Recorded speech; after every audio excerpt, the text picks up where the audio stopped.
करेंगे क्या? ध्यान से सॉल्व। एक है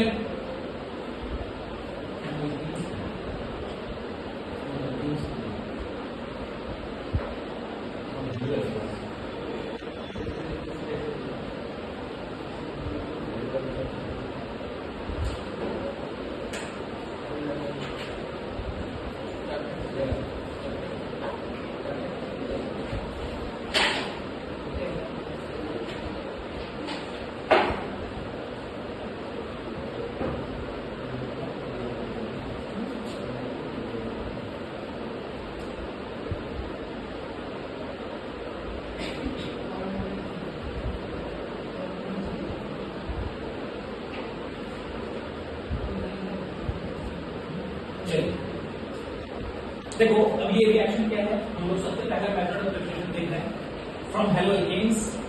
ये कौन सा हेलो एल्केन है? इथाइल क्लोराइड क्लोरोइथेन दिख रहा है। इसका रिएक्शन हम लोग करवाएंगे एक्वस KOH या एक्वस NaOH या मॉइस्ट AgOH सिल्वर ऑक्साइड। इनके प्रेजेंस में अल्काइल हैलाइड रिएक्ट करेगा और सीधे बनाएगा इथाइल अल्कोहल। ये कौन सा अल्कोहल है? इथाइल। ठीक, ये पहला मेथड ऑफ प्रिपरेशन है। और साथ में होगा क्या?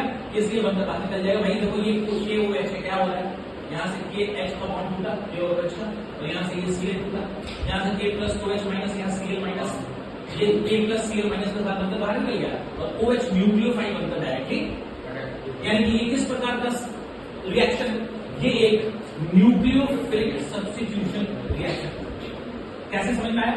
कैसे न्यूक्लियोफिलिक सब्स्टिट्यूशन? यहां से Cl माइनस जो कि एक न्यूक्लियोफाइल है वो बाहर निकलेगा और OH माइनस जो दूसरा न्यूक्लियोफाइल है वो एंटर करेगा। यानी कि एक न्यूक्लियोफाइल बाहर निकल रहा है, दूसरा न्यूक्लियोफाइल एंटर कर रहा है, इसलिए ये एक न्यूक्लियोफिलिक सब्स्टिट्यूशन रिएक्शन है। ठीक है, और क्या इसमें खासियत है इस रिएक्शन की? ध्यान से देखो, इस रिएक्शन में चूंकि बेस बहुत ही स्ट्रॉन्ग है, ठीक है, अगर ये बेस स्ट्रॉन्ग है, यानी कि ये रिएक्शन अगर स्ट्रॉन्ग बेस के प्रेजेंस में हो रहा है तो क्या यहां पर किसी भी तरीके से कार्बोकैटायन बनने की पॉसिबिलिटी है? बिल्कुल नहीं। अगर ये कार्बोकैटायन नहीं बनेगा तो क्या ये रिएक्शन 2 स्टेप में होगा? नहीं, ये रिएक्शन एक ही स्टेप में होने वाला है। अब बताओ, क्या ये रिएक्शन यूनिमॉलिक्यूलर होगा या बाइमॉलिक्यूलर होगा? बाइमॉलिक्यूलर होगा। क्यों? क्योंकि यही इस रिएक्शन का RDS है। ये जो तुम देख रहे हो, ये पहला स्टेप ही इस रिएक्शन का RDS है और इसी स्टेप में दो मॉलिक्यूल्स इन्वॉल्व। कौन से मॉलिक्यूल्स? एक तो अल्काइल लाइन और दूसरा KOH। यानी कि ये रिएक्शन किसी भी हाल में यूनिमॉलिक्यूलर नहीं होने वाला है, सिंगल स्टेप रिएक्शन है। क्या इसमें कार्बोकैटायन का फॉर्मेशन होगा? नहीं। तो क्या बनेगा? Transition state. और तुम लोग जानते हो ट्रांजिशन स्टेट क्या होता है? ट्रांजिशन स्टेट जो होता है ये बहुत ही इन्फॉर्मल होता है। इन्फॉर्मल को तो समझते हो, बहुत ही कम समय के लिए, for very short period, very short period. और यही ट्रांजिशन स्टेट फाइनली प्रोडक्ट में कन्वर्ट होता है। अब ये ट्रांजिशन स्टेट कैसे फॉर्म होता है भाई? होता ये है कि C2H5Cl यहां से हो क्या रहा होगा कि ये Cl बाहर निकल रहा होगा, यानी कि C2H5 में से Cl इधर से बाहर निकल रहा होगा और ये जो स्ट्रॉन्ग बेस है अल्कीन, ये इसके बाहर निकलने का और कार्बोकैटायन बनने का वेट नहीं करेगा। क्योंकि ये बहुत ही स्ट्रॉन्ग है तो इसके अंदर बहुत ज्यादा क्या होगी? एक्साइटमेंट होगी।